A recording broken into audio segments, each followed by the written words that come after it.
जो मुझे अपना विषय रखना है भारतीय विधि व्यवस्था या भारतीय विधि शास्त्र, तो पहले मुझे बताया आपने से कितने लोग धर्मशास्त्र के छात्र हैं? कितने? एक सभी पढ़ेंगे, जानकारी होगी सभी के लिए, सब छात्र। हाँ, तो जिसने पहले नहीं पढ़ा तो मेरा काम आसान हो गया। तो मैं एक सरल से शुरू करूंगा। दो भाग है मेरे व्याख्यान के, एक तो आज का अत्यंत सरल, उसका परिचयात्मक, केवल शास्त्र का परिचय, और दूसरा कल मैं उसके और कुछ गहराई में जाऊंगा, उसके नए अनुसंधान के क्या क्षेत्र हो सकते हैं, हम नई दृष्टि क्या हमारी होनी चाहिए। दृष्टि की बात सलूजा सर ने बहुत विशेष रूप से कही है। संधान और अनुसंधान, शास्त्र की गति प्रगति कैसे हो, ये हमें सोचना है। पहले लोगों ने क्या कहा, नारद ने क्या कहा, मनु ने क्या कहा, याज्ञवल्क्य ने क्या कहा, उसका मैं क्या करूं, वो मेरे लिए किस लिए उपयोगी है। आज के संदर्भ में जब हम कह रहे हैं कि नई शिक्षा नीति कहती है कि शास्त्र को आज के संदर्भों से जोड़ा जाए, शास्त्र को आज के लिए उपयोगी बनाया जाए, और हम बनाने का जो प्रयास करें वो कृत्रिम प्रयास नहीं है, वो बलात् प्रयास नहीं है।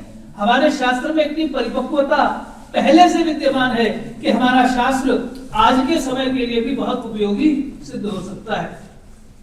तो अनेक शास्त्रों से आपका परिचय है, लेकिन जिस शास्त्र की मैं बात कर रहा हूं वो है विधि शास्त्र, कानून, लॉ। सलूजा सर ने बड़ी लंबी सूचियां दी कि ये हमारे शास्त्रों में है, सर उसमें विधि शास्त्र नहीं है। हाँ, विधि शास्त्र भी उसमें जरूर जुड़ना चाहिए, क्योंकि संस्कृत परंपरा में विधि शास्त्र बहुत परिपक्व है, बहुत विस्तार से है। हाँ, धर्मशास्त्र है, लेकिन मुझे लगता है मैं इस बात को बहुत जोर शोर से प्रतिष्ठापित करने की कोशिश कर रहा हूँ कि धर्मशास्त्र के भीतर यद्यपि विधि शास्त्र है, उसका अंग है, लेकिन उसकी अपनी एक विशेषता है। और जो आज धर्म और कानून, धर्म और विधि शास्त्र में, धर्मशास्त्र और विधि शास्त्र में अंतर हमें करना चाहिए, वो मैं भी करूंगा। और ये जो अंतर मैं करूंगा वो भी शास्त्र के आधार पर करूंगा। नेक्स्ट देखिए क्या है, एक सेकेंड। हाँ, पहले तो हम यहीं आ जाए। न्याय व्यवस्था से हमारा क्या अभिप्राय है? न्याय व्यवस्था से हमारा अभिप्राय है राज्य द्वारा प्रवर्तित, ये बहुत महत्वपूर्ण है। धर्म और विधि में यही अंतर आने वाला है। राज्य द्वारा प्रवर्तित या समर्थित विधि निषेधों की व्यवस्था, तो राज्य का समर्थन, स्टेट का पावर, गवर्नमेंट की पावर, कोर्ट कचहरी का दखलंदाजी जो है वो धर्मशास्त्र को, विधि शास्त्र को धर्मशास्त्र से थोड़ा सा पृथक करता है। विधि का पालन न करने और निषिद्ध का अनुष्ठान करने के कारण राजकीय दंड की व्यवस्था, हमारे और भी प्रकार की दंड की, प्रायश्चित की व्यवस्था है, लेकिन जहां प्रायश्चित हो रहा है, जिन कर्मों को करने के लिए प्रायश्चित करना पड़ रहा है, वो कानून के दायरे में नहीं आते। तो धर्मशास्त्र में और विधि शास्त्र में ये भी एक अंतर है। अतः विधि अथवा कानून के प्रवर्तन तथा अनुपालन दोनों में राज्य की भूमिका है। अब यही एक सवाल खड़ा होता है, प्रश्न उत्पन्न होता है कि क्या भारतीय विधि व्यवस्था में राज्य कानून का प्रवर्तक भी है कि नहीं? आज कोई कानून बनाया जाता है तो संसद पास करती है, राज्यों की विधानसभाएं कानून पास करती हैं, एग्जीक्यूटिव कार्यपालिका के बहुत से अधिकारियों को तरह तरह के रूल्स रेगुलेशंस बनाने की संविधान से शक्ति मिली हुई है, और वो जो कानून बनाते हैं, वो जो विधि नियम बनाते हैं, वो सब राज्य के द्वारा समर्थित है, राज्य के द्वारा प्रवर्तित है। तो भारतीय चिंतन परंपरा में, भारतीय विधि परंपरा में क्या राजा कानून बनाता है? प्रायः कहा जाता है, अब मैं इस पर कुछ लोगों ने अपना अस्वीकृति की मुद्रा में सिर हिलाया कि राजा कानून नहीं बनाता, लेकिन मेरा ये मानना है, मेरा ये दावा है कि धर्मशास्त्र परंपरा में, विधि शास्त्र परंपरा में, व्यवहार शास्त्र परंपरा में, विधि शास्त्र के लिए हमारे पास शब्द है व्यवहार शास्त्र, जो कुछ भी आचार के नियम हैं, जब उनका किसी प्रकार से उल्लंघन होता है, किसी का कोई अहित होता है, तो जिसका अहित होता है वो राजा को निवेदन करता है। राजा से मतलब एक व्यक्ति नहीं, एक पूरा तंत्र, एक पूरी व्यवस्था, जिसकी भी हम चर्चा करेंगे। जब कोई धर्म के क्षेत्र में उल्लंघन होने पर किसी का अहित हो और वो अहित होने पर राजा के यहाँ यानी किसी राजकीय तंत्र व्यवस्था में आवेदन करे, निवेदन करे और वहां से अपना हित संरक्षण की मांग करे, तो कानून बनता है, तो व्यवहार उत्पन्न होता है। तो व्यवहार धर्म से निकल रहा है, लेकिन व्यवहार की प्रक्रियाएं भिन्न है। और फिर दूसरी बात हम जब देखेंगे, कल भी देखेंगे, आज भी देखेंगे, जब व्यवहार के क्षेत्र में आते हैं तो बहुत से ऐसे अधिकार राजा को स्वतः प्राप्त हो जाते, राज्य को प्राप्त हो जाते हैं कि वो धर्म के प्रावधानों में, धर्म की व्यवस्थाओं में भी यथोचित परिवर्तन कर सकते हैं। जब कोई विषय लेकर आता है राजा के पास, जब कोई विवाद लेकर आता है कोर्ट के सामने, एक पक्ष कुछ कहता है, एक पक्ष कुछ कहता है। मान लीजिए वही शास्त्र की पंक्ति है, वही कानून की व्यवस्था, अमुक अधिनियम की अमुक धारा, अमुक उपनियम, लेकिन उसकी इंटरप्रिटेशन को लेकर, उसकी एप्लीकेशन को लेकर विवाद होता है। और जहां इंटरप्रिटेशन और एप्लीकेशन को लेकर विवाद हुआ, तो राजा निर्णय कर रहा है कि इसकी सही इंटरप्रिटेशन क्या है। या राजा मतलब जो राज्य का तंत्र है, वो निर्णय कर रहा है कि इसकी सही इंटरप्रिटेशन क्या है और इस वर्तमान परिस्थितियों में इसकी एप्लीकेशन, इसका प्रयोग होगा कि नहीं। यह अलग बात है कि वो जो तंत्र है हमारा, उसमें धर्मशास्त्र के विशेषज्ञ होते हैं, विद्वान होते हैं, जो राजा को बताते हैं, जो राजा को सलाह देते हैं। और अक्सर जो हमारे यहाँ की न्याय व्यवस्था है, जो भी हम देखेंगे, उसमें धर्मशास्त्र के विद्वान ही जज होते थे, धर्मशास्त्र के विद्वान ही न्यायाधीश होते थे। जो भी कोर्ट की संरचना है, न्यायालय की संरचना है, उसमें उनका एक बड़ा प्रमुख हाथ होता था।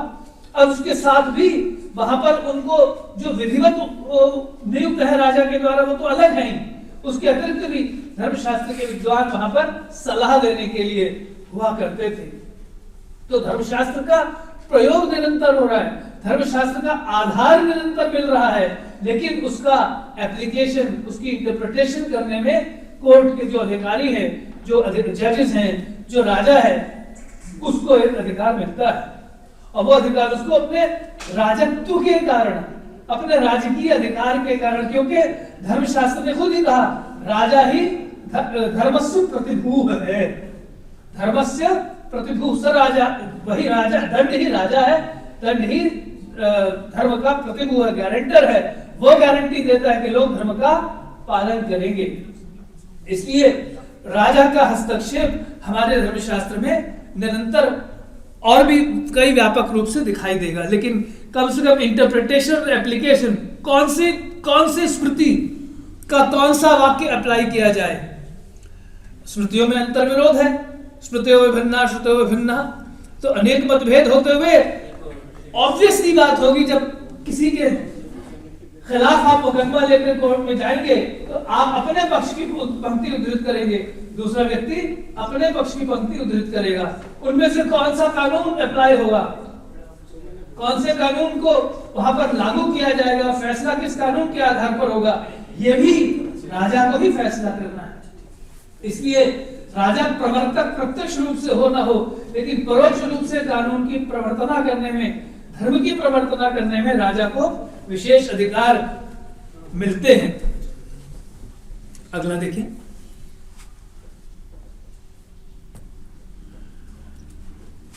जो अगली महत्वपूर्ण बात यह है कि जो हम जिस विधि विज्ञान की बात कर रहे हैं, जिस विधि शास्त्र की बात कर रहे हैं, वो धर्मसूत्रों से शुरू हो रहा है, स्मृतियों में है, टीकाओं में है, निबंधों में है। लगभग 3, 3.5, 4 हजार वर्ष का उसका इतिहास है।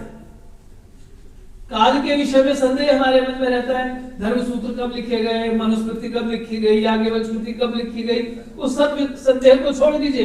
काल के विषय में उस विवाद को फिलहाल छोड़ देते, लेकिन कम से कम 3,500-4 हजार साल किसी देश के लिए कम नहीं होते, बहुत होते हैं। तो उस विवाद में ना पड़ के अगर जो पाश्चात्य विद्वानों ने कह दिया अच्छा जी धर्मसूत्र 500 BC लिखे गए, कोई बात नहीं, 3,000 साल तो तुम मान ही रहे हो, हम उससे ही खुश हैं। जब और अनुसंधान होगा और उसके कालक्रम को हम पीछे बढ़ा पाएंगे तब देखेंगे। आज उनके कहने से भी चले तो 3,000 साल किसी देश के इतिहास में कम नहीं होते, जब आपको एक विधिवत व्यवस्थित सुव्यवस्थित और विस्तृत कानूनी व्यवस्था पूरी की पूरी दिखाई दे। तो इसलिए मैंने कहा ये जो हमारे विचार हैं ये कहीं छिटपुट, कहीं एक लाइन यहाँ एक लाइन वहां, ऐसा नहीं है। ये विकीर्ण अपूर्ण विचार नहीं है, अपने तो एक सुविचारित सुसंगठित तंत्र है। और क्यों बनाया ये तंत्र? क्योंकि हमारा देश हजारों सालों से एक विकसित देश है, आर्थिक दृष्टि से भी विकसित है। हमारे बताएंगे कितना दूर दूर जब देशों से 2,000 साल पहले, 2,500 साल पहले आप विदेशों से व्यापार कर रहे थे, आपके बड़े बड़े जहाज चल रहे थे, तो सब ऐसे ही जंगल में रहकर चल रहा था क्या है? झुग्गियों में रहकर चल रहा था ये सब काम। बड़े बड़े शहर थे, बड़े बड़े व्यापारी थे, बड़ा बड़ा तंत्र था, बड़ा विस्तृत समाज था। और जब विस्तृत समाज होगा, जैसे जैसे समाज विकसित होगा तो टकराव के क्षण उठेंगे। और हर सब अब महत्वपूर्ण बात है, क्यों हमारे यहाँ विधि व्यवस्था इतनी पुरानी है? क्योंकि हम एक पुराना विकसित देश हैं और यहाँ पर उस विकसित देशों में तरह तरह के वाद विवाद हुए हैं। ऐसा नहीं कि वाद विवाद नहीं होते थे, उन वाद विवादों का समाधान करने के लिए एक सुव्यवस्थित तंत्र की आवश्यकता लगभग 3,000 साल पहले से हमारे देश में महसूस की गई और उस तंत्र को विकसित किया गया। इसीलिए हर विकसित समाज एक बहुत बहुआयामी समाज होता है, जटिल समाज होता है, उसमें टकराव भी बहुआयामी होते हैं और बहुत जटिल होते हैं। इसलिए और उस टकराव से समाज में अहिंसा ना हो, अशांति ना हो, अव्यवस्था ना हो। इसलिए हर सभ्य समाज हिंसा, अशांति और अव्यवस्था को रोकने के लिए या कम करने के लिए व्यवस्थाएं बनाता, उसी का नाम कानून है। ये मुझे इसलिए कहने की जरूरत पड़ती है कि जब मैं बाहर, अभी तो संसद वालों के आगे बोल रहे हैं, आप श्रद्धा भाव से बैठे, हाँ भारत में विधि विज्ञान होता है, बड़ी अच्छी बात है। लेकिन जब हम इस कमरे से बाहर जाकर ऐसे लोगों से चर्चा करते हैं जो जिन्हें इस विषय का ज्ञान नहीं है, सबसे पहला नहीं ये कुछ नहीं, there was no law in India, there was no state in India, Bharat में तो ऐसे कुछ था ही नहीं। एक ऐसी आम धारणा विद्वानों के बीच में बनी हुई है कि हमें बार बार, मुझे भी बार बार इस चीज का सामना करना पड़ता है। ग्रंथ ये तो सब घर में बैठे लिख दिए उन्होंने, इसमें कोई प्रैक्टिकल तो है ही नहीं, ये व्यावहारिक तो है ही नहीं, ये तो बस ऐसे कपोलकल्पित है, यहां तक बोलते हैं लोग। उसका मैं जवाब ये देता हूं कि आप पूरे इतिहास को देखिए, आप धर्मसूत्र से शुरू कीजिए, स्मृतियों पर आइए, टीकाओं पर आइए, निबंधों में आइए, उसमें जो लगातार कानून की ग्रोथ, लगातार कानून का परिवर्तन, विकास दिखाई देगा। और उस विकास के माध्यम से आप देखेंगे कि कहां कहां पर कैसी कैसी प्रॉब्लम्स आई, कैसी कैसी समस्याएं आई, और उन समस्याओं का समाधान करने के लिए एक सजीव सजग समाज ने क्या नई व्यवस्थाएं बनाई। तो उससे पता चलता है कि कोई घर में बैठकर गप मारने वाले नहीं थे हमारे धर्मशास्त्री, वो बाकायदा कोर्ट कचहरी की इतनी व्यवस्था जो दिखा रहा है वो भी सब कपोलकल्पित है। और अभी मैं बताऊंगा, बहुत सारे विलेखों में इसका उल्लेख मिलता है, बहुत सारे इतिहास के ग्रंथों में उल्लेख मिलता है। तो वो सब इस बात का प्रमाण है कि हमारे यहाँ जो विधि व्यवस्था थी वो एक सजीव और सजग व्यवस्था थी। अगला देखें।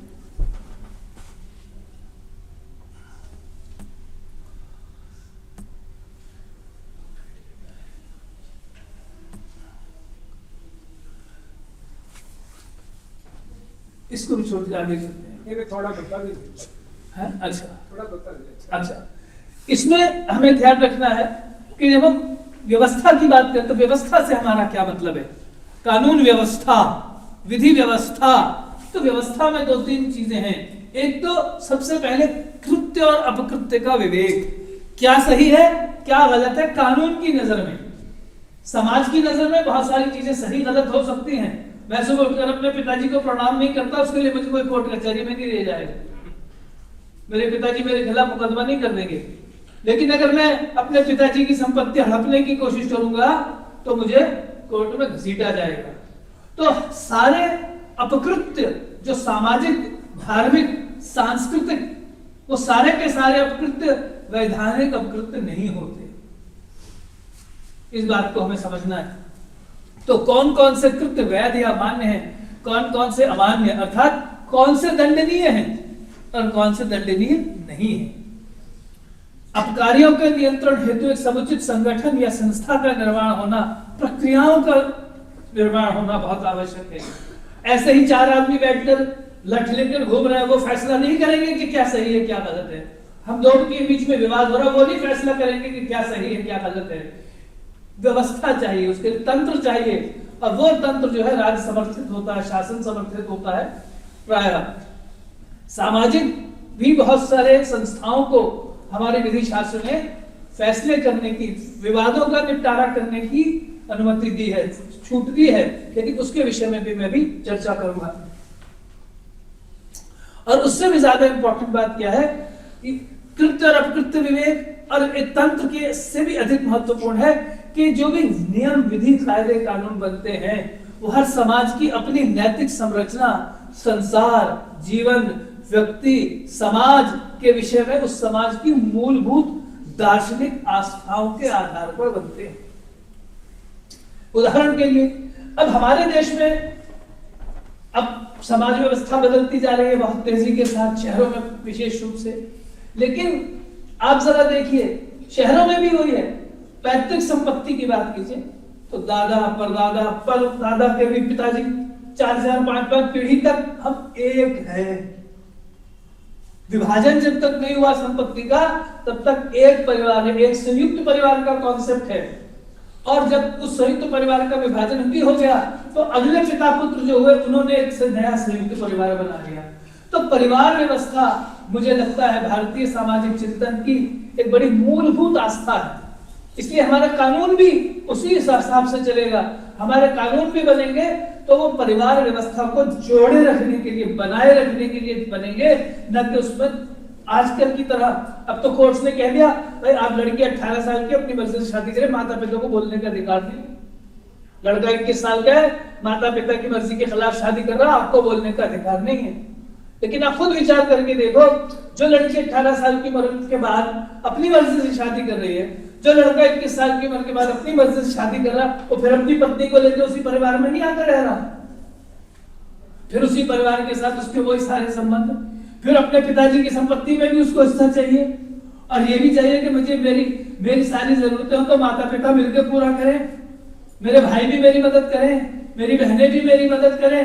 तुम सारे भाई बहनों को एक जगह रखना चाहते हो, माता पिता से सारी तुम्हारी अपेक्षाएं पूरी हैं, लेकिन जब कोर्ट की बात आएगी तो तुम कहोगे मैं तो 18 साल का हो गया, अब मैं तो 21 साल का हो गया। ये जो विरोधाभास है ये बड़ा प्रॉब्लमैटिक है। और क्यों हमारे देश में इतने झंझट चल रहे हैं कई परिवारों में, इसीलिए चल रहे हैं। आप इसको अच्छा माने या बुरा माने, मैं भी अब ऐसी उम्र में आ गया। हिंदुस्तानी माता पिता की एक बड़ी बीमारी है जो मेरी भी है, वो ये कि हम सोचते हैं हम ताउम्र अपने बच्चों के लिए जिम्मेदार हैं। विदेश के माता पिता नहीं सोचते, अमेरिकन पेरेंट्स नहीं सोचते तो इससे डाइवोर्स किया, उससे शादी की, उससे डाइवोर्स किया, उससे शादी की, they are not bothered about their children. हमारी जिंदगी निकल जाएगी। तो ये इसलिए मैं कह रहा हूं जो विधि व्यवस्था बनती है वो हमारे उस समाज के अपने नैतिक मूल्यों के आधार पर बनती है। एक आजकल हमारी बड़ी चर्चा चल रही है एक और स्थल पर कि सब मनुस्मृति में एक नियम है कि किसी व्यक्ति की मृत्यु के पश्चात उसकी सारी संपत्ति उसके ज्येष्ठ पुत्र को मिलेगी। अब बाकी भाई क्या करेंगे? तो लेकिन मनुस्मृति जिस समाज व्यवस्था की बात कर रही है उसमें यह भी है कि ज्येष्ठ पुत्र जो है पिता के सारे दायित्वों का निर्वाह करेगा। ज्येष्ठ पुत्र ही पिता का स्थान एक प्रकार से लेगा और पिता की सारे सामाजिक दायित्वों का निर्वाह करेगा। यहाँ तक के बड़े छोटे भाइयों की शादी नहीं तो शादी भी करवाएगा, बहनों की शादी नहीं शादी भी करवाएगा, भाई बहन पढ़े लिखे नहीं तो उनको पढ़ाएगा लिखाएगा नहीं। इसलिए कहा था कि ज्येष्ठ पुत्र को सारी संपत्ति मिलेगी। हाँ, ये अलग बात है कि व्यवहार में ऐसा नहीं हो पा रहा था, इसलिए याज्ञवल्क्य स्मृति के समय तक आते आप तो उसने कहते नहीं, ये ठीक नहीं है, सबको अपना अपना करने दो। पिता की मृत्यु के बाद सब भाइयों को संपत्ति बराबर बराबर बांट दो, झगड़े की जड़ ही मत छोड़ो। अब बड़ी बड़ी रोचक बात है, कोई कमेंटेटर कहता है हाँ, मनु का नियम उस जमाने में बड़ा चलता था जब बड़े भाई बहुत सज्जन होते थे, अब छोटे भाई भी अपने बड़े भाई का बड़ा मान सम्मान रखते थे, अब ऐसा नहीं। तो अब ऐसा नहीं होता का मतलब क्या है कि जैसे जैसे समाज की परिस्थितियां बदल रही हैं, समाज के लोगों के चिंतन बदल रहा है, लोगों की फीलिंग्स, थॉट्स, इमोशंस बदल रहे हैं, तो कानून को बदलना पड़ेगा। तो लेकिन फिर भी कानून समाज की नैतिक संरचना और संसार के प्रति, जीवन के प्रति जो समाज की मूलभूत दृष्टि होती है उसके आधार पर बने तो ज्यादा स्वीकार्यता उसकी होगी। कानून बना दिया आपने, लोग मानते ही नहीं। हमने, आपको मालूम है, बाल विवाह विरोधी नियम बने हुए कितने साल हो गए? 125 साल हो गए, 102 104 साल हो गए, इतना पुराना नियम है, आज तक नहीं माना जाता हिंदुस्तान में। क्यों? क्योंकि जिसने वो नियम बनाया उसने पूरे समाज की उन स्थितियों को देखा ही नहीं। एक बड़ी इंटरेस्टिंग बात आप याद रखिए, जब आप विधि व्यवस्था की बात करते हैं, कोई भी व्यवस्था चल रही है समाज में, अच्छी हो या बुरी, अब तो मुझे उसको अच्छा है बुरा कहने का कोई अधिकार नहीं है। मुझे ये देखना चाहिए कानून के विद्यार्थी के रूप में कि वो कौन सी सामाजिक परिस्थितियां हैं, वो कौन सी आर्थिक परिस्थितियां हैं जिनके कारण वो व्यवस्था समाज में आई है। भाई बाल विवाह मत करो, बड़ी अच्छी बात है, बच्चों को पढ़ने लिखने दो, सेटल होने दो, फिर उससे जनसंख्या का नियंत्रण भी होगा, इत्यादि इत्यादि। वो सब आपकी बातें, आज के आर्गुमेंट ठीक है, लेकिन आप उन परिवारों की बात कीजिए जहां पर लेडीज बच्चे इनसिक्योर हैं। दिल्ली शहर में बैठे हम लोग, जैसे दिल्ली शहर की आप सोचते बड़ा सुरक्षित शहर है, वहां लाखों ऐसे झुग्गी कॉलोनीज हैं, वहां लाखों ऐसी लोअर मिडिल क्लास कॉलोनीज हैं जहां पर कानून व्यवस्था नाम की कोई चीज नहीं है। तो वहां के पेरेंट्स चाहते हैं कि हमारे बच्चों की शादी जल्दी हो जाए ताकि हमारे ऊपर जिम्मेदारी न आए। तो ये अलग बात है, उसका प्रतिवाद कुछ लोग अभी ये कहकर करते हैं, तो फिर आप सिक्योरिटी प्रदान करो। बच्चों की अर्ली मैरिज को सपोर्ट करने की बजाय आप सिक्योरिटी बढ़ाओ, वहां पर पुलिस की तैनाती करो, वहां के जो जरा शैतान किस्म के लड़के उनको कान मरोड़ो। पेरेंट्स को कहो, इसीलिए कहा जाता है लड़कियों को मत समझाओ, लड़कों को समझाओ। अब ये कहीं बात कही जाती है, लड़कियों को मत समझाओ, लड़कों को समझाओ ताकि वो अपना वो ठीक से बिहेव करें। Anyway next. तो एक छोटा सा मैंने परिभाषा एक वाक्य में बना दी। अतः न्याय व्यवस्था से हमारा तात्पर्य है किसी समाज के जीवन दर्शन के आधार पर घटित उसकी कृत्य अपकृत्य की और अपकारियों के निग्रह हेतु प्रक्रियाओं की सुविचारित और सुगठित योजना, यह विधि व्यवस्था का लक्षण है। नेक्स्ट। और आगे चले।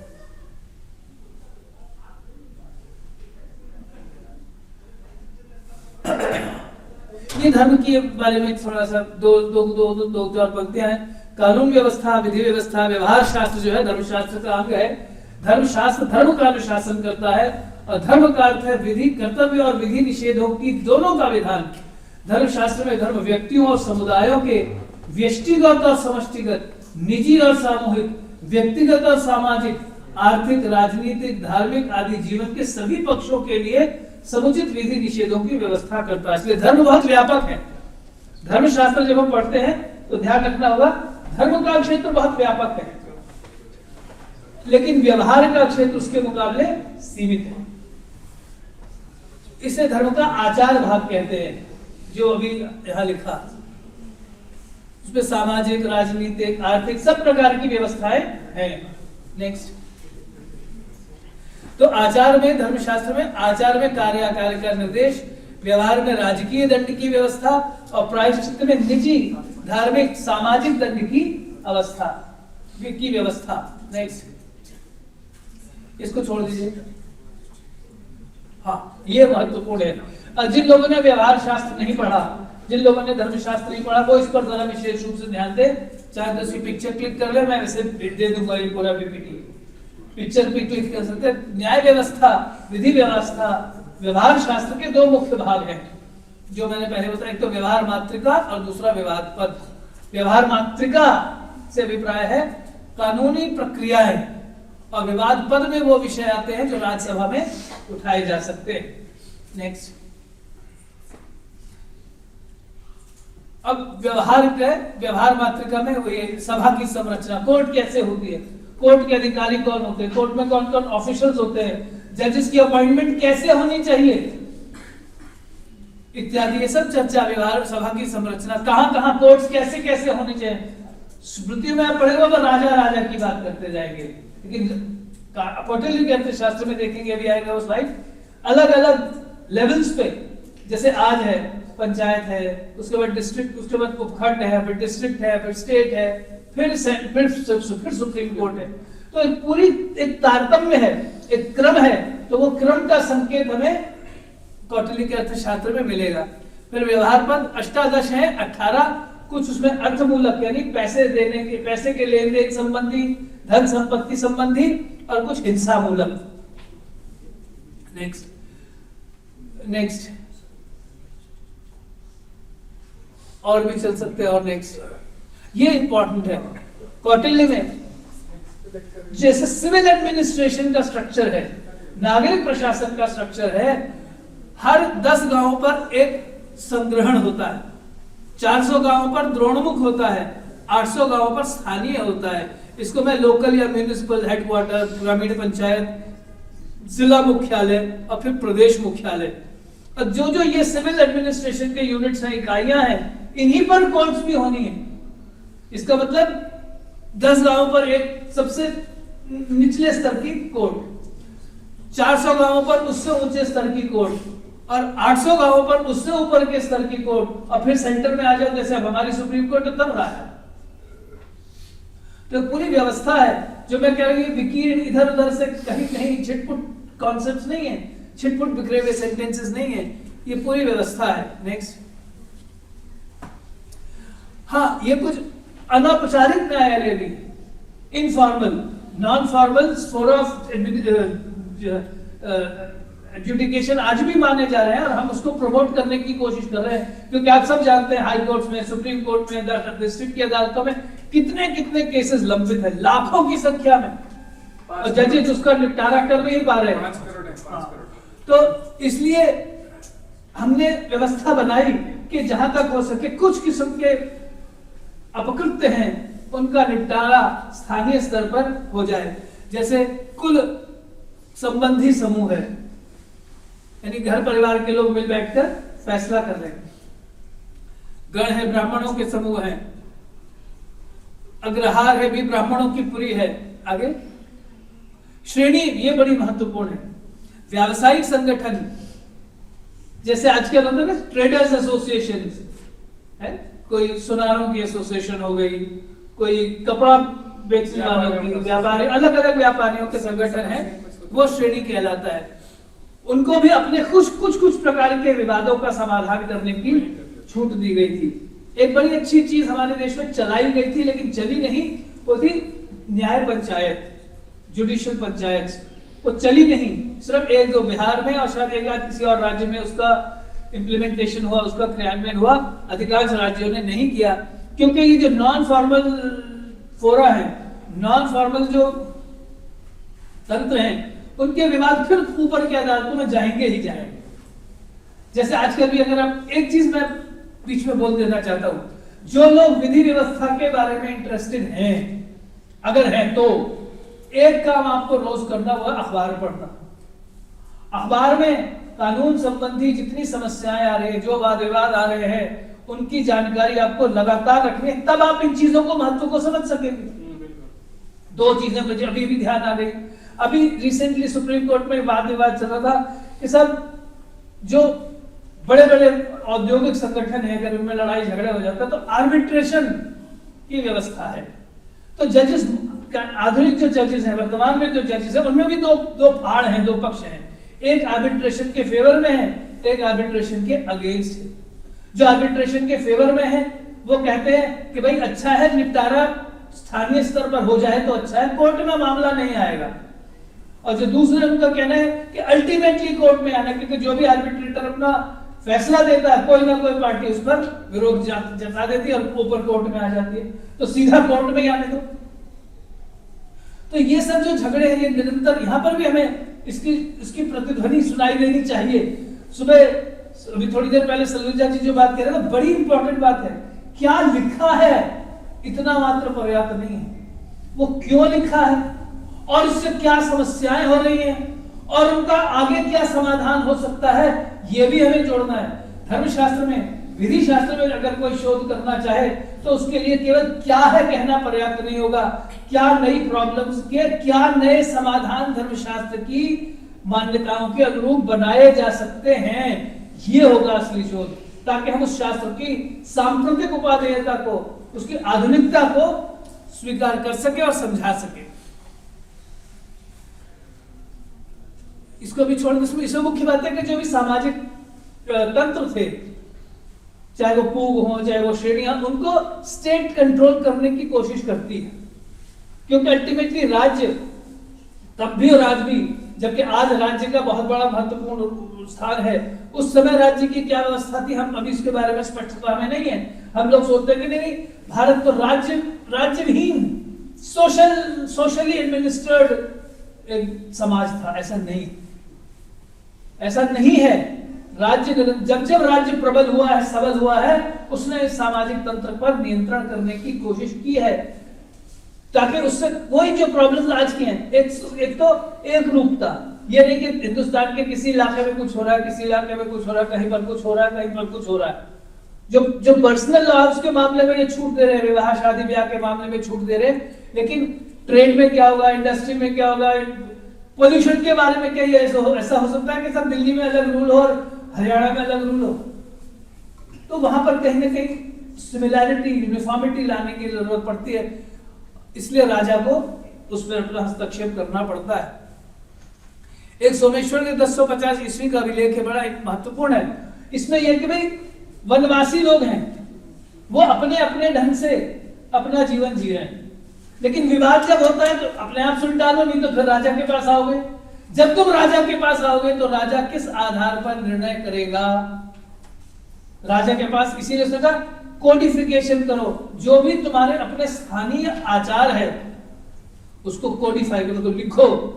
और राजा के अधिकारी जाते थे, उसको मुद्रित करके आते थे कि हाँ, इस क्षेत्र में लोगों का, इस समूह का, इस वर्ग के लोगों का यह कानून है। अब फिर उसके अनुसार विवादों का फैसला होता है। तो विवादों के फैसले के लिए जो निश्चितता है वो बड़ी जरूरी चीज है। अगर कानून में निश्चितता नहीं है, कोई जज कुछ कह दे, कोई जज कुछ कह दे, तो समाज चल नहीं सकता।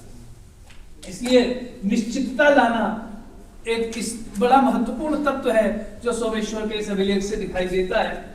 तो जो सर कह रहे थे कि क्या उसके मूलभूत उपादान क्या है, उसकी गहराई में जाकर, ये मैं कल इस पर बहुत बोलूंगा, उस नियम की गहराई में जाकर देखो, उस नियम का वजह क्या, उसका कारण परंपरा का अन्वेषण करो, तो हमें समझ में आएगा। लिखा नहीं है, किसी स्मृति में नहीं लिखा, लेकिन जो स्मृतियों में नियम है और जो स्मृतियों के नियमों में परिवर्तन हो रहे हैं, उनको देखते हुए आपको अनुमान से ये देखना होगा कि इसका क्या कारण परंपरा रही होगी। नेक्स्ट, फिर बड़ा डिटेल प्रोसीजर है, आपको कोर्ट में जाना है, कचहरी में जाना है, तो आप अपना पक्ष कैसे रखेंगे। वादी है, प्रतिवादी है, वादी अपना पक्ष कैसे रखेगा, प्रतिवादी अपना पक्ष कैसे रखेगा, उत्तर जो आपको अपना प्लेंट डालनी है, कंप्लेंट डालनी है, प्रतिवेदन डालना है, उसकी संरचना क्या है ये भी लिखा हुआ है। उसमें ये पॉइंट्स होने आवश्यक है, उत्तर में ये पॉइंट्स होने आवश्यक है। तो वो इतना सोच रहे थे तो घर बैठ के गप नहीं मार रहे थे, ये सब हो रहा था, तब वो इतने विस्तार से इन सब की चर्चा कर सके। उसके बहुत सारे और नियम हैं, प्रतिज्ञा, भाषा, वाद, प्रतिवेदन, जो है प्रोसेस है, पूरे प्रोसीजर लिखे हुए हैं 2000 साल पहले, 2500 साल पहले, कि जब कोई व्यक्ति आएगा कोर्ट में, अब तो थाने में जाते हैं अगर कोई शिकायत करनी हो, प्राइवेट कंप्लेंट करनी होती तो आप सिविल कोर्ट में जाते हैं, तब थाने नहीं है। तो वही जो भी न्यायालय वो फौजदारी और सिविल दोनों काम देखते हैं। आप अदालत में गए, कोर्ट में गए, न्यायालय में गए, आपने अपनी बात कही, पहले आपकी बात से आपातः मूल्यांकन किया जाएगा, क्या इसमें कुछ बात बनती भी है कि नहीं। प्राइमा फेसी केस आज भी कहते हैं उसको, प्राइमा फेसी कोर्ट डिटरमिन करती है इससे कोई अपराध बनता भी है कि नहीं, कोई कानून का उल्लंघन हुआ भी है कि नहीं। फिर उसको लिखा जाएगा, फिर प्रतिपक्षी को सुनाया जाएगा कि देखो तुम्हारे खिलाफ ये कंप्लेंट्स हैं, फिर वो उसमें दोष दिखाएगा या उसको सॉरी किसने जो प्रतिवेदन कर रहा है उसको सुनाया जाएगा, वो खुद ही दोष दिखाएगा क्या इसमें ये गलती है, ये कमी है, फिर उसका दोषों का मार्जन करके फिर एक फाइनल ड्राफ्ट तैयार होगा प्रतिज्ञा का, जिसको वादी का पक्ष कहा जाता है। नेक्स्ट अब ये सब होता था, ये आपका कहना है। हाँ ये सब हो रहा था, जितनी डिटेल्स वहां मिल रही हैं उससे पता चलता है कि ये सब निश्चित रूप से हो रहा था।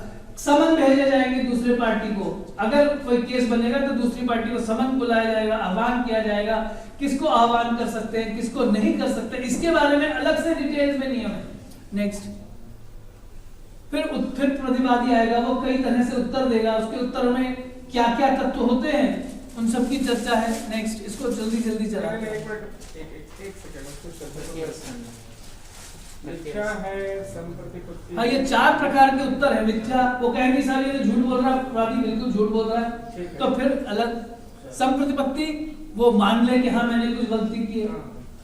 प्रत्याविष्कार वो क्या हाँ हुआ तो है लेकिन ऐसा नहीं, उसका कारण पूर्वक उसका अपना जस्टिफिकेशन दे के ऐसा नहीं है। प्राग न्याय वो कह सकता है ये मामला पहले से सेटल हो चुका है, ये दोबारा आ गया कोर्ट में। अच्छा हाँ वो भी इस तरह से है। तो ये सब हाँ नेक्स्ट फिर प्रतिवादी को निश्चित अवधि में अपना उत्तर देना होता है, ये कानून है। अलग अलग किस्म के अपराध लिखे हुए, इस अपराध में इतने दिन, इस अपराध में इतने दिन, इस अपराध में एक जिसको आजकल कानून में कहते हैं लिमिटेशन, अगर उसका न दे तो फिर प्रतिवादी फिर उत्तर नहीं दे सकता। तो वो सब लिमिटेशन शब्द हमारे यहाँ नहीं है कानून में, लेकिन इससे आप उसको एक्सट्रैक्ट कर सकते हैं, इससे आप उसको निकाल सकते हैं, कह सकते हैं लिमिटेशन का लॉ हमारे यहाँ किस प्रकार से था। उचित कारण से विलंब होने पर अधिक समय देने की व्यवस्था है। अब ये इतनी सरल बात नहीं है, ये बड़ी महत्वपूर्ण बात है कि कानून अपनी तरफ से बहुत सख्ती कर रहा है, आपको इतने दिन में उत्तर देना है, लेकिन व्यवहार की बात देखो, जिंदगी है, प्रैक्टिकल है, किसी घर में बीमारी हो गई, शादी हो गई, कुछ भी कारण हो सकता है, कोई ऐसे कारण, तो ऐसे कौन से कारण हो सकते हैं जिसमें न्यायालय प्रतिवादी को उत्तर देने के लिए अधिक समय दे सकता है। ये आज कभी मैं हमेशा आएगा कि सिविल प्रोसीजर कोड में ये सारी बातें विस्तार से अब भी लिखी हैं कि कोर्ट कब किसी को एक्स्ट्रा टाइम दे सकता है, एडिशनल टाइम किन किन सर्कमस्टांसेस में दे सकता है। हमारे यहाँ उस पर चर्चा 2500 साल पहले, 3000 साल पहले हो रही है। इससे लगता है कि वो कितना विकसित एक व्यवस्था थी सारी। फिर स्टे ऑर्डर आपने नाम सुना होगा। स्टे ऑर्डर कोर्ट देती है, कोई आदमी किसी की संपत्ति बेचने चला, कह के ये मेरी है, वो स्टे ला सकता है, नहीं तो संपत्ति मेरी है, इसकी है ही, इसको बेचने का अधिकार नहीं। शहर नहीं छोड़ना, कोर्ट अक्सर जो अपराधी होते हैं उन पर इस तरह का इंजंक्शन लगा, तुम बिना हमारी अनुमति के देश छोड़कर नहीं जाओगे, तुम इस शहर को छोड़कर नहीं जाओगे, तुम हर हफ्ते थाने में हाजिरी लगाओगे। ये सारी व्यवस्थाएं उस समय में भी हुआ करती थी। तो आशय उसका नाम है, स्टे ऑर्डर या इंजंक्शन। आगे चले। फिर एविडेंस के बहुत सारे नियम है, मैं इसको सबको छोड़ रहा हूँ क्योंकि बहुत अधिक हो जाएगा। और चलाइए, आगे चलाइए, और चला दीजिए, और चला दीजिए, और चला दीजिए। ये थोड़ा, जब कोर्ट एविडेंस कैसे लेगी, कौन कौन एविडेंस दे सकता है, कौन कौन विटनेस बन सकता है, कौन विटनेस नहीं बन सकता, डॉक्यूमेंट्स कैसे लिखे जाएंगे, डॉक्यूमेंट्स की ड्राफ्टिंग एक बड़ी महत्वपूर्ण चीज है। आज के कानून के जो छात्र पढ़ते हैं, एलएलबी करते हैं, उनको पूरा डॉक्यूमेंट लिखने कैसे हैं, प्लीडिंग सिखाई जाती है, कैसे लिखेंगे, डॉक्यूमेंट बनाए कैसे जाएंगे, वो सब हमारे यहाँ है। अब लास्ट में मेरा निर्णय, जब जजेस के सामने सारी एविडेंस आ गई, सारे विटनेसेस आ गए, डॉक्यूमेंट्स आ गए, और भी जो प्रमाण आ गए, सब प्रमाण आ गए, अब वो जज को निर्णय देना है। अब निर्णय मेरी मर्जी से निर्णय नहीं होगा। निर्णय के बारे में जो आज के कानून में सबसे महत्वपूर्ण बात आती है, जब बहुत कोर्ट की अदालतों में फैसलों में the order the judgement must be a speaking order. Speaking order का मतलब है जिसमें आप उस निर्णय तक कैसे पहुंचे उसकी सारी कारण परंपरा समझाओ। आपके कहने से थोड़ी कोई व्यक्ति दोषी या निर्दोष हो जाएगा। आपने क्या एविडेंस जो आई, आपने क्या एविडेंस की किस किस पक्ष को लिया, आपने कौन कौन सी एविडेंस को सही माना, कौन कौन सी एविडेंस को गलत माना, और उस एविडेंस के आधार पर, उस साक्ष्य के आधार पर आप इस निर्णय तक कैसे पहुंचे, उस पूरी प्रक्रिया को दिखाओ। ये आज के कानून में एक बहुत बड़ी क्रांति माना जाता है, स्पीकिंग ऑर्डर लिखना। तो हमारे देश में ये बात कई हजार साल पहले कही जा चुकी है। जब फैसला हो गया, अब कोई पार्टी संतुष्ट नहीं है तो क्या करे, खत्म मामला। उसको अपील करने का अधिकार होता है। आप ये शब्द आप जानते हैं। वो किसी उच्चतर अदालत या तो उसी अदालत में कहे कि आप अपना फैसला दोबारा देखिए, या उससे उच्चतर अदालत में जाकर कहे कि साहब ये मेरे साथ न्याय नहीं हुआ, इस पर फिर से पुनर्विचार होना चाहिए। तो ये सारी व्यवस्थाएं हैं। ये व्यवहार चिंतामणि की पंक्ति दी है, विहित निर्णय त्रिनिर्णीतो भी, जहां पर निर्णायकों ने निर्णय दे भी दिया वहां पर भी व्यवहार समाप्ति अन्यायेन इति। जो कोई पार्टी को लगे कि व्यवहार की समाप्ति अन्याय पूर्वक हुई है, इति यदा विवादी मन्यते तदापि पुनर्न्यायः कार्यः। कितनी महत्वपूर्ण बात है। जज की मर्जी नहीं है कि वो पुनर्न्याय करेगा कि नहीं। जो व्यक्ति है, जो पीड़ित व्यक्ति है, उसकी पीड़ा को समझना न्यायालय की जिम्मेदारी है। कितनी महत्वपूर्ण बात है। फिर ये एक जो क्रम बताया, ग्रामे दृष्टः पुरं यायात् पुरे दृष्टस्तु राजनी राज्ञा दृष्टः कुदृष्टो वा नास्ति तस्य पुनर्भवः। गांव की अदालत से उच्च की अदालत में, उससे ऊपर की अदालत में, राजा की अदालत में, राजा को गलत फैसला कर दे फिर कोई अपील नहीं है। जैसे सुप्रीम कोर्ट आजकल जो फैसला दे दे वो सब प्रकार से मान्य है। हाई कोर्ट के खिलाफ आप जा सकते हैं, डिस्ट्रिक्ट कोर्ट के खिलाफ आप जा सकते हैं, मजिस्ट्रेट के खिलाफ आप जा सकते हैं, सुप्रीम कोर्ट के खिलाफ आप नहीं जा सकते। इसमें एक प्रावधान है पुनर्रिव्यू। हाँ, वो रिव्यू का है, लेकिन हमारे यहाँ भी रिव्यू है, लेकिन बहुत रेयर है। अब रिव्यू आसानी से होना चाहिए कि नहीं होना चाहिए, इस पर आज बहुत केस लॉ है, बहुत केसेस हैं हमारे पास भी, इस पर चर्चा थोड़ी बहुत मिल जाएगी। फिर दंड कितने कितने प्रकार के हो सकते थे, छोड़ दीजिए। विवाद पद की बात कर लेते जल्दी से। विवाद पद मतलब स्थान, विवाद का स्थान, वो मुद्दे जिन पर बहस मुबाहिसा, लड़ाई झगड़ा हो सकता है और जिन्हें कोर्ट कचहरी में ले जाया जा सकता है। तो सभी विवाद दो व्यक्तियों के निजी विवाद हैं, एक्सेप्ट फॉर राज विरोध एंड जो राज्य के विरोध, जो स्टेट के खिलाफ, गवर्नमेंट के खिलाफ, गवर्नमेंट नहीं स्टेट के खिलाफ कोई अपराध करता है, कोई टेररिज्म फैला रहा है, कोई देश विरोधी ताकतों का समर्थन करके उनको अपने देश में आक्रमण करने के लिए बुलावा दे रहा है, इत्यादि इत्यादि। तो वो आज की भाषा में है वो। लेकिन कंटक शोधन के अंतर्गत और इसका कौटिल्य ने बड़ा सुंदर विस्तार किया है। केवल राजा के खिलाफ कुछ कार्रवाई करना ही राज विरोध नहीं है, वो ऐसे कार्य जिनसे आम प्रजा को बहुत तकलीफ हो, व्यापक रूप से। यहाँ तो 1-to-1 प्रॉब्लम हो रही है, वो 1-to-1 कानून होगा, उसमें राजा इंटरफेयर नहीं करेगा, उसमें राजा हस्तक्षेप नहीं करेगा। लेकिन कोई व्यक्ति है नकली सिक्के चला रहा है, नकली नोट छाप रहा है, तो ये इमीडिएटली कंटक शोधन में आ जाएगा। कांटों का शोधन, कांटों को निकालना, ये वो कांटे हैं जो सारे समाज को पीड़ा दे रहे हैं।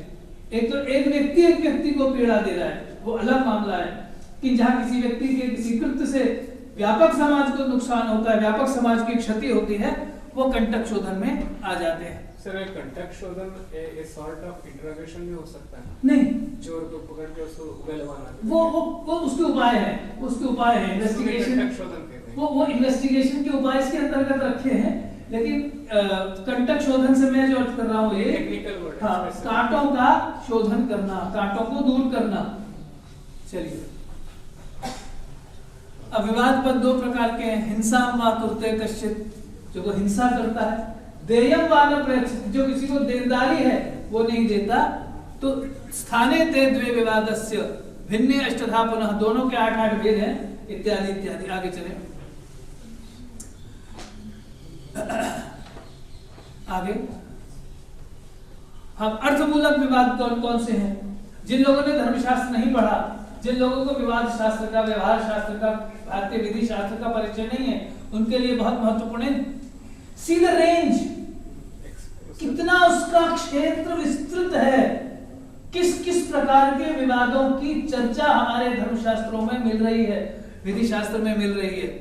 ऋणादान, बैंकिंग, उधार संबंधी नियम, निक्षेप और उपनिधि, किसी के पास अपनी वस्तु गिरवी रखवाना या किसी के पास अपनी वस्तु सेफली रखवाना, भाई आप ये मेरे घड़ी रख लीजिए, मैं 2 घंटे में ले लूंगा, समथिंग ऑफ दैट काइंड, इत्यादि। फिर अस्वामी विक्रय, आप जिस संपत्ति के स्वामी नहीं उसको बेच दिया। ऐसा खूब होता था, लाल किला बेचने वाले तब भी थे आज भी है, तो धोखे से कुछ बेचना।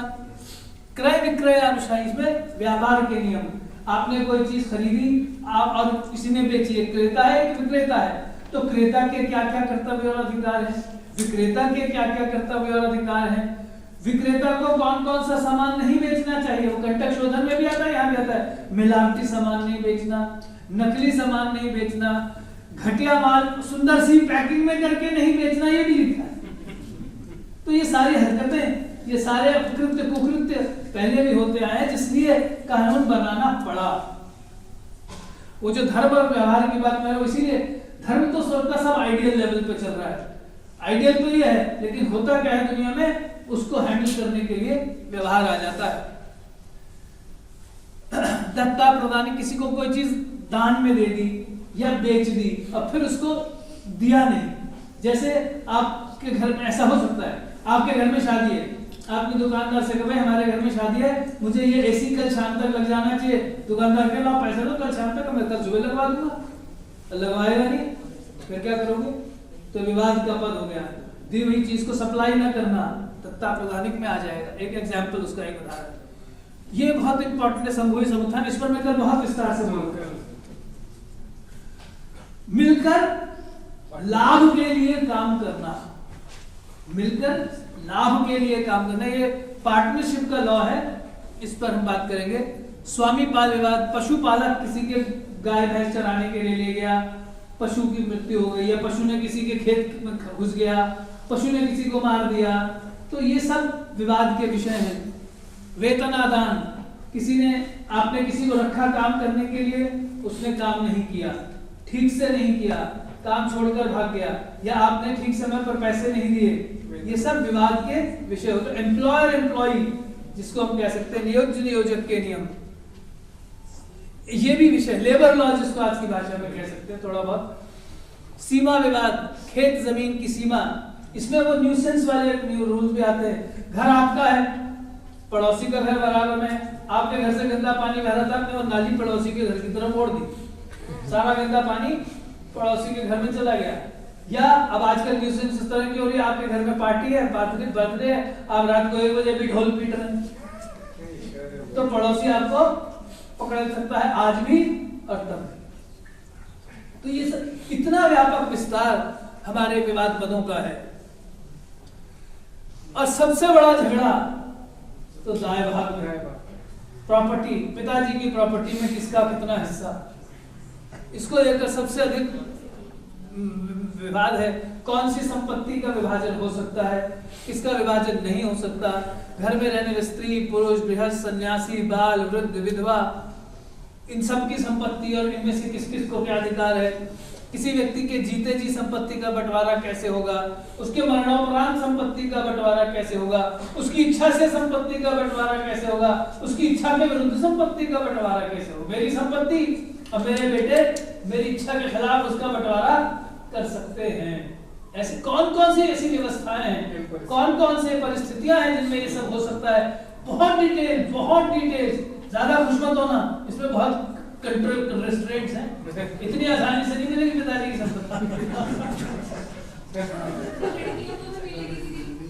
लड़कियों को मिलेगी कि नहीं, पर बहुत अच्छी चर्चा हुई, पत्नी को मिलेगी, कि नहीं, पहले तो सिर्फ ज्येष्ठ पुत्र को मिल रही है, देखो कैसे द्वैत हो रहे हैं, ज्येष्ठ पुत्र को मिल रही है, फिर सब भाइयों को मिल रही है, फिर प्रश्न जब भाइयों को मिल गई तो जो मृतक है उसकी पत्नी का क्या होगा, तो मृतक की पत्नी को भी हिस्सा दे दो, फिर वहां पे बेटी का क्या होगा, पहले अच्छा भाई बेटी को ऐसा, सुनो बड़ा इंटरेस्टिंग है भाई, शास्त्र में लिखा बेटी को हिस्सा नहीं मिलेगा, तो हम क्या करें, देना तो है, क्योंकि बेटी, कितनी इंटरेस्टिंग बात है, कितनी महत्वपूर्ण बात है, जैसा बेटा वैसा बेटी, पुत्रेण दुहिता समान, बेटी बेटे के बराबर ही हमारे शास्त्रों में लिखा है, जब बेटी बेटे के बराबर है तो उसको हिस्सा क्यों नहीं दोगे, पहले शास्त्र में लिखा है नहीं देंगे, तो अब क्या करें, शास्त्र को ट्विस्ट करो, शास्त्र की व्याख्या करो, पहले शास्त्र में लिखा बेटी को पिता की संपत्ति में हिस्सा नहीं मिलेगा, वेरी गुड, भाइयों की में से तो मिल सकता है, तो ऐसा करो पहले भाई आपस में बांट लें, 3 भाई है वो 3 हिस्से कर लें,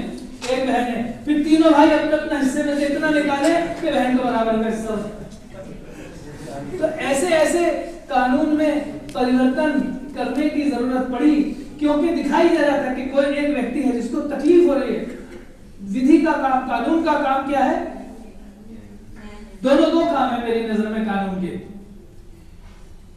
एक तो ये इंश्योर करना कि कोई कानून का उल्लंघन ना करे,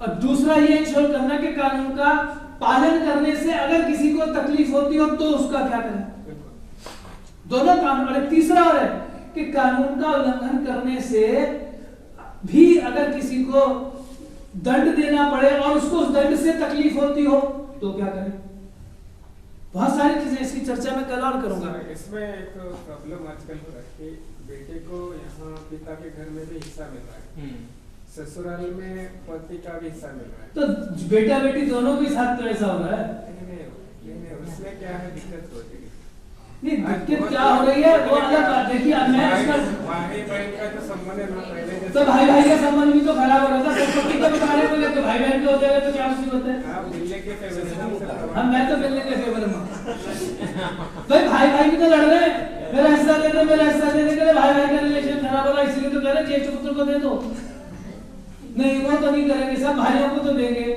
बहन मांगेगी तो रिश्ता खराब हो जाएगा, तो होने दे।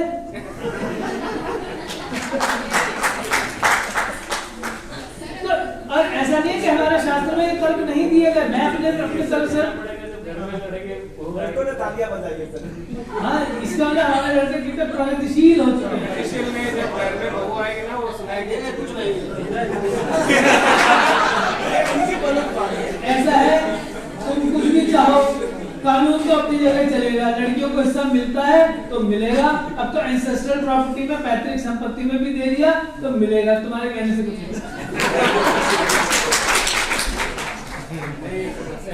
तो आगे चलो, बस अब इसको खत्म करते हैं 2 मिनट में। हिंसा मूलक विवाद कितने तरह के हैं, हिंसा मूलक, वाक पारुष्य, वाणी की परुषता, गाली गलौज, तिरस्कार, अपमानजनक शब्द बोलना, दंड पारुष्य में मारपीट, तरह तरह से मारपीट करना, तरह तरह के शस्त्रों का इस्तेमाल करना, प्लीज एक तुम भी चला मुझे हमारी संपत्ति की बात मिलती है घसी वाले, बस 2 मिनट ध्यान दो। अलग अलग प्रकार के औजारों से अलग अलग प्रकार की चोटें लगाने पर अलग अलग प्रकार के दंड, इतनी डिटेल्स वहां पर मिलती हैं। साहस का मतलब वीरता पराक्रम नहीं है, साहस का मतलब है बलपूर्वक बलात् किए हुए कोई कर्म, यानी किसी की चीज पड़ी आपने चोरी से उठा ली तो चोरी है, आपने उसको धमका के उठाई तो साहस हो गया, डकैती। संस्कृत में साहस शब्द निंदात्मक, हाँ हाँ, सहो बलम, बलपूर्वक किया हुआ कर्म, बलपूर्वक किया हुआ कर्म, बलपूर्वक सहो बलम, बलपूर्वक कृतम कर्म साहस से विधीयते, हाँ सहो बलम, वो सब अब अलग स्तेय चोरी, तरह तरह की चोरी है उसकी चर्चा, फिर स्त्री संग्रहण, छेड़छाड़, बलात्कार पर किसी स्त्रियों के प्रति जो भी अपराध है इसमें सब आ जाते हैं, तो ये एक बड़ा व्यापक उसका विषय है। नेक्स्ट देखें, हाँ ये एक आचार मूलक कैटेगरी में बना रहा हूं जो हिंसा मूलक और अर्थमूलक से भिन्न है। आचार मूलक क्या, जो सामाजिक आचार का उल्लंघन होने पर भी कई जगह उसको हम क्राइम मान लेते हैं, अपराध मान लेते हैं, वो उसमें स्त्री पुंस धर्म पर विशेष रूप से है। स्त्रियों और पुरुषों के परस्पर व्यवहार के बारे में नियम है, किसको किससे बात करनी चाहिए, नहीं करनी चाहिए, इत्यादि इत्यादि। वो एक प्रकार से मुझे तो ऐसा लगता है कि स्त्रियों पर नियंत्रण लगाने के लिए ज्यादा लगाए गए हैं, न कि स्त्रियों की सुरक्षा की दृष्टि से। आज जो स्त्री के लिए नियम बनाए जा रहे हैं वो स्त्री की सुरक्षा की दृष्टि से बनाए जा रहे हैं कि कोई लड़का पीछे पीछे चल रहा, गाना गा रहा, सीटी बजा रहा, तो चल थाने, वो है ना। कोई बिना मान के आपको प्रेम पत्र ही लिख रहा है तो वो भी थाने जाएगा बेचारा। ये क्या गलत है? वो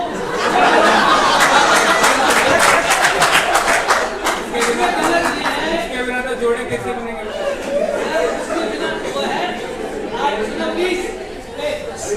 आज का कानून ये नहीं कहता कि मोहब्बत करना मना है, लेकिन आज का कानून ये कहता है किसी पर जबरदस्ती अपनी मोहब्बत लादना मत। वो तो ठीक है, बस वही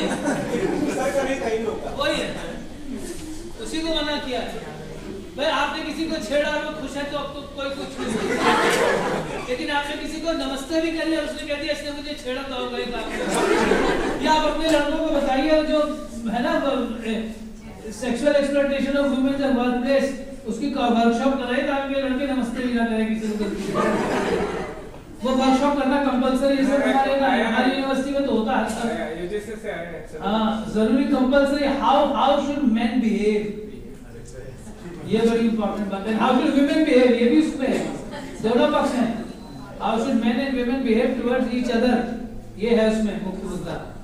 सर उन लोग का भी है, सर वो लोग भी कैसे लेकर? हाँ, मतलब अगर तुम किसी को तो तुम्हें नमस्ते करे कोई, तुम भी कह सकते हो इसने मुझे छेड़ा, और उसके खिलाफ तुम्हारे डायरेक्टर साहब को आप कार्रवाई करनी पड़ेगी। डायरेक्टर साहब कुछ नहीं करेंगे, डायरेक्टर साहब एक नोडल ऑफिसर कमेटी बना देंगे, वो 5 आदमी भुगतते रहेंगे जो भी। आगे चलिए, तो जो लोग, अब इसको मैं छोड़ देता हूँ। कुछ लोग कहते हैं भारत में न्याय व्यवस्था नहीं थी, उसका कौन लोग कहते हैं, उसके वो क्या तर्क देते हैं, उसका मैंने क्या क्या प्रतिवाद किया है, वो सब मैंने इस पर लिखा है। 2 पक्ष हैं जो कहते हैं भारत में आज की न्याय व्यवस्था नहीं थी।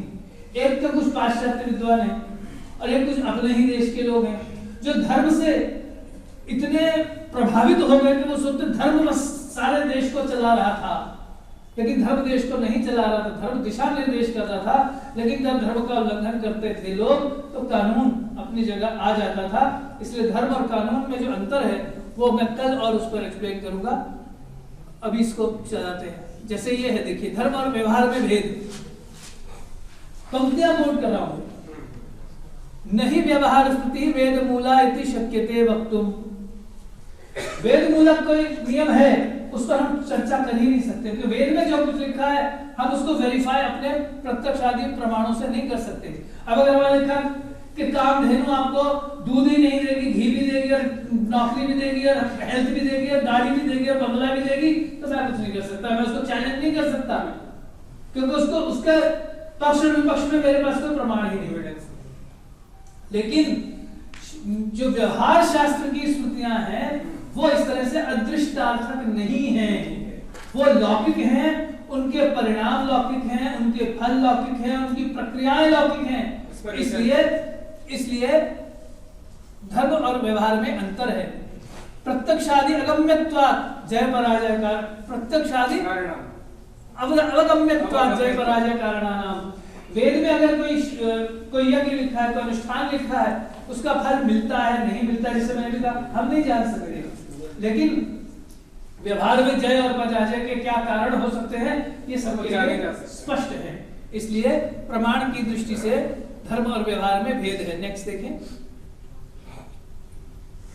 अब ऐसे एक दो छुटपुट और प्रमाण में दे रहा हूं। व्यवहारान दिदृक्षुस्तु ब्राह्मण सह पार्थिवः, बड़ा इंटरेस्टिंग है। राजा प्रविशेत सभाम, राजा सभा में प्रवेश करे तो कहा प्रविशेत, राजा। कर्ता कौन है? राजा। ब्राह्मण सह, ब्राह्मणों के साथ, मतलब ब्राह्मणों के साथ राजा प्रवेश करे। सहयुक्त अप्रधाने से तृतीयांत ब्राह्मण की गौणता है। व्याकरण से घुमा दिया। किसने घुमाया होगा? जो वहां पर व्यवहार की प्रधानता सिद्ध करनी चाहता है, राजकीय तंत्र की प्रधानता सिद्ध करनी चाहता है। अर्थ कैसे करेंगे? अप्रधाने सहयुक्ते प्रधाने वो करते हैं। अप्रधान में ब्राह्मणी सह, हाँ तो अप्रधान में ब्राह्मणी तृतीया,